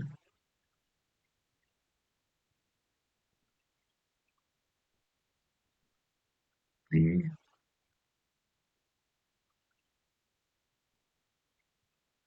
এটা এক পাশে, উম, এক পাশে যাবো, একটু ভালো মতো আঁকিও। আমার সময় এমনি সবগুলো নোট করে রাখছিলাম না,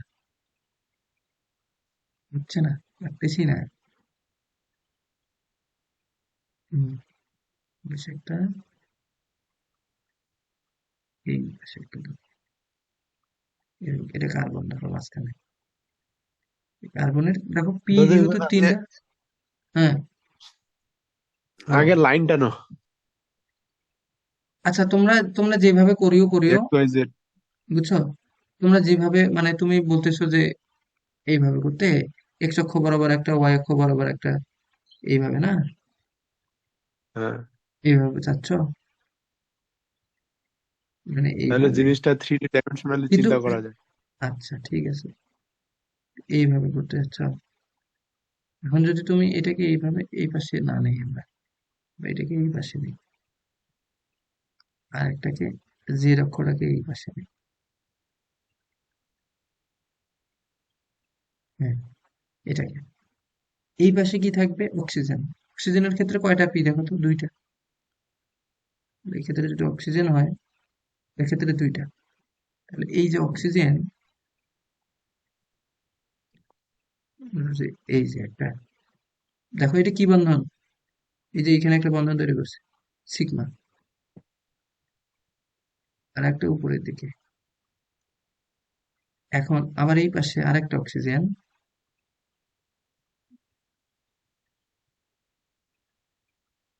এই যে এই অক্সিজেনটা এখানে কি সিগমা। আর এই যে উপর থেকে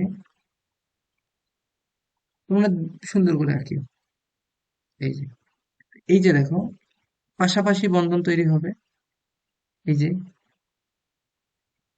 এখান থেকে একটা, এই যে এই দুইটার মধ্যে এই বন্ধনটা তৈরি হবে, এটা পাই বন্ধন। একইভাবে এই দুইটার মধ্যে যে বন্ধন তৈরি হবে, এটা পাই বন্ধন। আর কোথায় পাই বন্ধন হবে, এই যে এই দুইটার মধ্যে, যেটা আলাদা কালার দিয়ে দেখায়। তাহলে তো জিনিসটা অদ্ভুত হয়ে যাচ্ছে না? অদ্ভুতই হবে। 4টে পাই বন্ড ক্রিয়েট হয়ে যাবে তাহলে।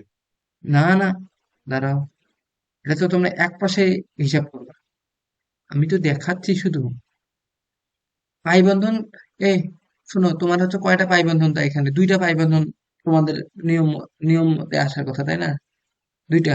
হ্যাঁ, কিন্তু এই দুইটা পাই ইলেকট্রন মিলে তো দুইটা বন্ধন, আমি বলতে ভুল করতেছি, আমি ধীরে ধীরে ঠিক হচ্ছে তার। এই যে এই দুইটা না, এগুলো তো পাই ইলেকট্রন, যে এটা পাই এটা পাই, এই দুইটা মিলে একটা পাই বন্ধন। মানে একটা বন্ধনের মধ্যে দুইটা ইলেকট্রন, মানে দুইটা ইয়ে থাকে না, দুইটা পাই মিলে, তোমরা ইয়েতে পড়ছো না, হ্যাকেল, হ্যাকেল তত্ত্ব পড়লেই বুঝতে পারবে। 4n+2 সংখ্যক পাই ইলেকট্রন, 4n+2 সংখ্যক পাই ইলেকট্রন। পাই ইলেকট্রন আর পাই বন্ধন এক কথা না, তার মানে এখানে পাই, দুইটা পাই মিলে একটা পাই বন্ধন, বুঝছো? এই যে এই দুইটা আমি কালার দুইটা হ্যাঁ এঁকে দিছি বুঝছি। না, বুঝছো? এই জন্য তো চিত্রটা হ্যাঁ আঁকা, বুঝতে পারছি। বুঝতে পারছো? তোমরা এইভাবে দিবা চিত্রটা, গঠন সরলরৈখিক লিখবা, সরলরৈখিক, ঠিক আছে। এরপরে প্রশ্ন, এই যে পারবেন না, তো দেখে নিও, আমি মুখ দিয়ে বলে যাব, এই আর কি। দেখো, জ্যামিতিক গঠন সংকলনের মাধ্যমে ব্যাখ্যা করো। জ্যামিতিক গঠনটা তোমরা দেখাই দিবে সংকলন দিয়ে, যে উদ্দীপকে এক নং, এক নং কি, কার্বন টেট্রাক্লোরাইড, আকৃতি কেমন, চতুস্থলকীয়, আমি জাস্ট আকৃতিটা লিখে দেবো, সি,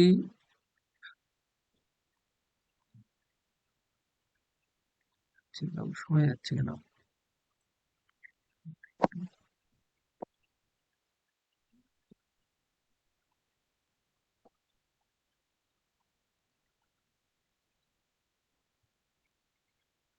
CCl4, এর আকৃতি কেমন, চতুস্থলকীয়, চতুস্থলকীয়, তার মানে এটা দেখতে এরকম, একটা কার্বন, ক্লোরিনেরও কিন্তু পি, না পি না, হ্যাঁ পি, একটা, দুইটা, তিনটা, চারটা, সেম ভাবে ক্লোরিন আসবে পি, একটা, দুইটা,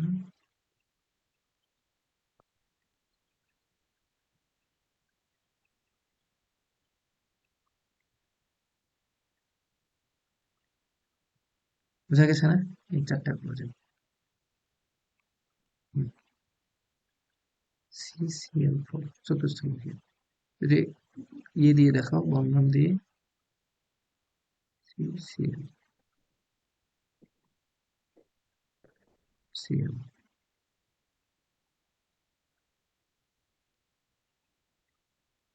এগুলো আমরা শুধু বন্ধন মনে করিও না।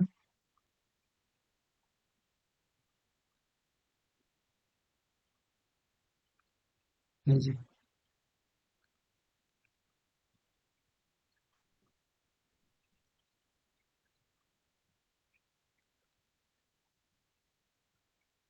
দেখতে আর কি এরকম চতুস্থলকে দেখো একটা চতুর্ভুজের মতো, ঠিক আছে? ব্যাখ্যা করবো একটু পরে। এই যে চলে আসছে ভিএসিপিআর। এখন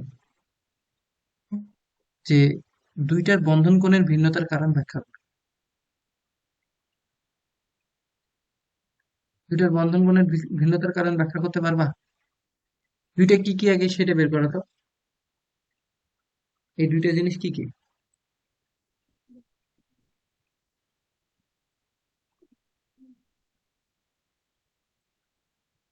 যদি তুমি একটা বলো, যদি তুমি টেম্পো পরেরটা বলো, এই শোনো শোনো, যদি পরেরটা বলো, নির্ময় আগেরটা বলো। আচ্ছা একই তো, একজন পারলে তো দুইটা পারবেই। আচ্ছা এ টু তারপরে বলো, এটা নির্ময় বলো, এটা কি? যদি তুমি পরেরটা বলো, নাইট্রোজেন আর হাইড্রোজেন। বিয়োগটা বলো। কার্বন, কি কি করবে কার্বন? বলো তো, কি করবে তুমি বলো, পরীক্ষা যায় পাশের জনের ছাড়া এরা কিভাবে চিহ্নিত করবে যে এটা কার্বন বা এটা নাইট্রোজেন? এই পরের গুলো কেন জানি তোমরা ভুল বলতেই আছে এক একজন করে। কার্বন ঠিকই আছে। ঠিক আছে, পরীক্ষায় অ্যান্সার কিছু করার পরে বাসায় এসে বলবা যে কার্বন হবে। হবে তো, হয়তো ভুল হয়, এরকম হঠাৎ পরীক্ষায় একটা আলাদা টেনশনে থাকি না। তো প্রথমটা হচ্ছে কি দেখো তো, C2H2, হাইড্রোজেন। এই H2, আর সি C2H4। তাহলে একটা হচ্ছে ইথাইন আর একটা কি, ইথিন। তো ইথাইন আর ইথিনের ক্ষেত্রে বন্ধন কোণের ভিন্নতার কারণ কেন্দ্রীয় পরমাণুর সংকরণের মাধ্যমে বিশ্লেষণ করো। ভিএসিপিআর দিয়েও করতে পারতা, যেহেতু এখানে ডিরেক্টলি বলেই দিছে যে কেন্দ্রীয় পরমাণু সংকরণের মাধ্যমে দেখাও, তাহলে তুমি আর ভিএসিপিআর এ যাবা না, তুমি কি করবা, সংকরণ করে দেখাও। তো তোমরা যদি দুইটার প্রথমে সংকরণ বের করবা, করে ব্যাখ্যা করবা, এসপি দুইটাই দেখবা যে একটার ক্ষেত্রে দেখবা যে sp2 আসবে মনে হয়, আর একটাতে sp আসবে, হুম ঠিক আছে? ওইটা তোমরা ব্যাখ্যা করবা, হুম। HW। ওকে, এরপরেরটা বন্ধন কোণ একই হবে কিনা, এমনকি চিত্র সহ দেখাবা, সিএইচ এর চিত্র সহ দেখাবা, বুঝছো? এই যে সিএইচ, এটা কিন্তু পাই বন্ধন যে তৈরি করছে, গাইডে যদি না পাও আমাকে বলবা।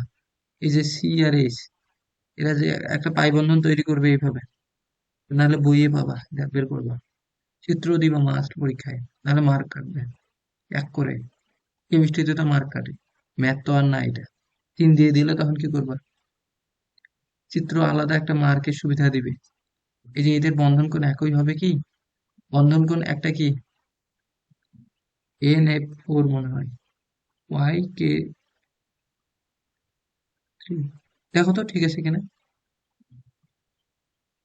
NF4, NF3, নাইট্রোজেন Y, হ্যাঁ ঠিক আছে, 15 নম্বর নাইট্রোজেন, ফসফরাস একটা না, অ্যামোনিয়া আর একটা হচ্ছে তোমার হেই অ্যামোনিয়া কিসের?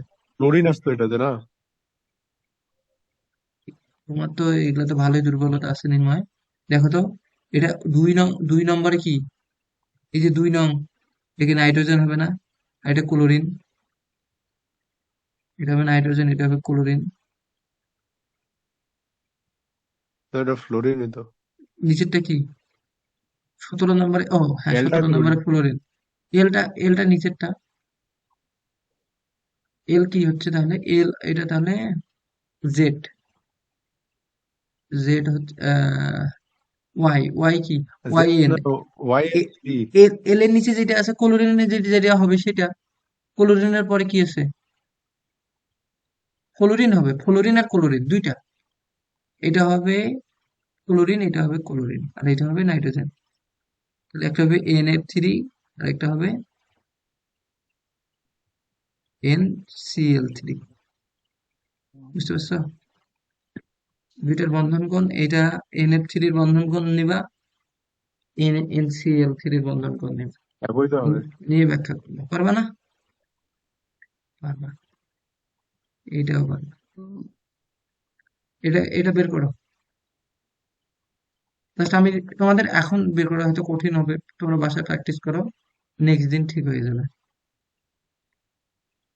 এটা এইচডব্লিউ, এগুলো আর কিছু বলার নাই, সেম জিনিস। বাবা বারবার এখন এই যে এটা একটু দেখি, 8 নাম্বার দিনাজপুর বোর্ড 23, দেখছো একটু আলাদা করে ফেললাম, যদিও কঠিন মনে হচ্ছে, এই সহজ মনে হচ্ছে, তারপরে একটু আলাদা করছে। কি কি দুইটা যোগ্য, কি কি? 5 এর যোগ্য, এটা তাহলে দেখো, অবশ্যই PCl5, কিউ হচ্ছে এন, NCl5। হুম, তাহলে ঠিক আছে, এই দুইটার গঠন কি আসলে, বলছে যে গঠনের সম্ভাবনা যুক্তি সহ ব্যাখ্যা করো। তাহলে PCl5 গঠিত হয়, কিন্তু NCl5 কি গঠন ও গঠিত হয়? তোমরা উত্তেজিত অবস্থায় ডি ইলেকট্রন বিন্যাস অরবিটাল নাই তো। দেখাবা, উত্তেজিত অবস্থায় ইলেকট্রন বিন্যাস দেখাবা, তাহলেই হবে। হ্যাঁ, ভালো কথা। ও বলছে NCl5 এর ক্ষেত্রে ডি অরবিটাল নাই, হবে না। হ্যাঁ, একদমই সঠিক অ্যান্সার। 9 নাম্বারটা সেম ভাবে H2B গঠন ব্যাখ্যা করো, পারবা? ওকে, এটা, এই দুইটার বন্ধন কোণ ভিন্ন হওয়ার কারণ কি? এটাও পারবা। পারবা না এটা? পারবো। এগুলা পারবা মনে হয়। যেটা পারবা না সেটা আমাকে বলবা। এই যে AB5 সংকলন ব্যাখ্যা করো, এটাও পারবা। আকৃতি অভিন্ন কিনা, আর যদি না দেখো সেটা তোমাদের বিষয়, কিন্তু এক্সাম নিলেই বুঝতে পারবো। এই যে এটা দেখবা, হোমওয়ার্ক, এটাও দেখো তো, এটা পারবা কিনা।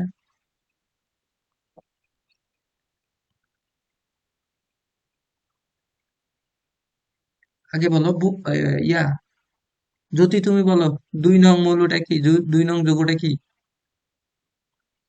H2Y। আর নির্ময়, প্রথমটা তুমি বলো।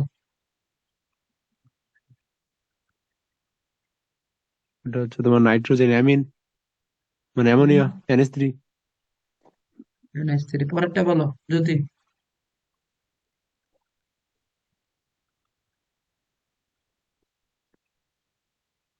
হ্যাঁ, আছেও না নেই। থাকবে না মানে? বললো তো যে এটি YouTube H2O। H2, H2O, H2O, হ্যাঁ দাঁড়াও, H2A। হ্যাঁ, ভেরি গুড, ঠিক আছে, পানি, ঠিক আছে। আচ্ছা, পারবা এগুলা যদি পারো। শিখবে না। ওকে ওকে, কি আরেকজন ফির আরেকটা মাতব্বরি দেখাচ্ছে, কি হবে?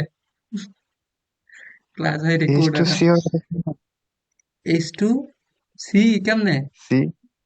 কেন? আরে বাংলা, নাইট্রোজেন থেকে একটা ইলেকট্রন বেশি আছে না?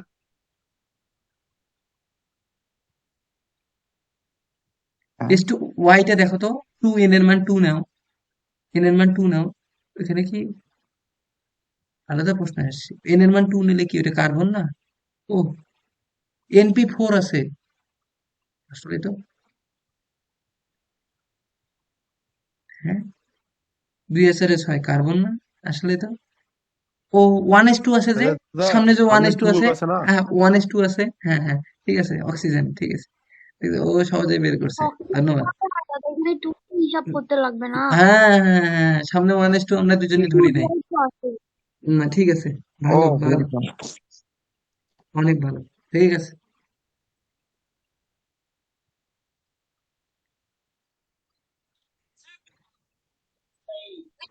ঠিক আছে, ও না, রাউন্ড বন্ধ হয় না কেন? ঠিক আছে, তো দেখো, এরপরে এটাও করবা, এটাও করবা, নেক্সট দিন একটা পারবো না। এক্সাম নেব, বুঝছো, একটা এক্সাম নিব, MCQ নেব 10 মার্ক, নেগেটিভ মার্ক থাকবে 0.25, সেটা আমি যে কোনো প্রান্ত থেকে করতে পারি, সেটা হইতে পারে বুয়েট, সিকে রুয়েট, সেটা হইতে পারে মেডিকেল, ভালো মতো করে দেখবে। আচ্ছা, মার্ক সঙ্গে সঙ্গে তোমাদের হচ্ছে কত পাইলে ওইটা দেখাই দিবে, অ্যান্সার সহ। আহ রিটেন আমি নিব পরের ক্লাসে, রিটেন নেক্সট ক্লাসে নিতে পারি, আমি দেখি রিটেন নেওয়া যায় কিনা, রিটেনের ব্যবস্থা আছে কিনা, আমি এখনো দেখি নাই, মানে চার্জ নাই আমার, ফের প্রশ্ন বানাইনি। আচ্ছা নিক, সেটা কোনো কথা না, তোমাদের এক্সাম দাও, তাতে বেশি একটা চাহিদা আসবে, ঠিক আছে না? তো এখন তোমরা সংকরণটা কিন্তু এইভাবে শেষ করবা। এখন ভিএসইপিআর এর নীতিটা একটু জানা দরকার তোমাদের, তাই না? ওইরকম প্রশ্ন তো পাচ্ছি না আমি। না থাকলে আমি ওইটা তোমাদের ক্লিয়ার করবো। কোশ্চেন কি শেষ? পাইছি ভিএসইপিআর, হ্যাঁ শেষ। এগুলোর বাইরে কিচ্ছু নাই তো, তুমি পাবা না। আর যদি পাও আমাকে প্রশ্ন করবা, আমি বললাম যে কোনো প্রান্ত থেকে।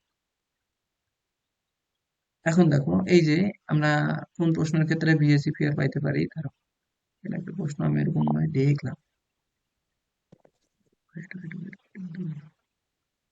না না, এখানে নাই, ভিএসইপিআর নাই।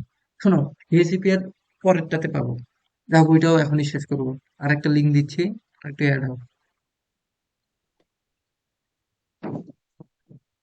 আর হচ্ছে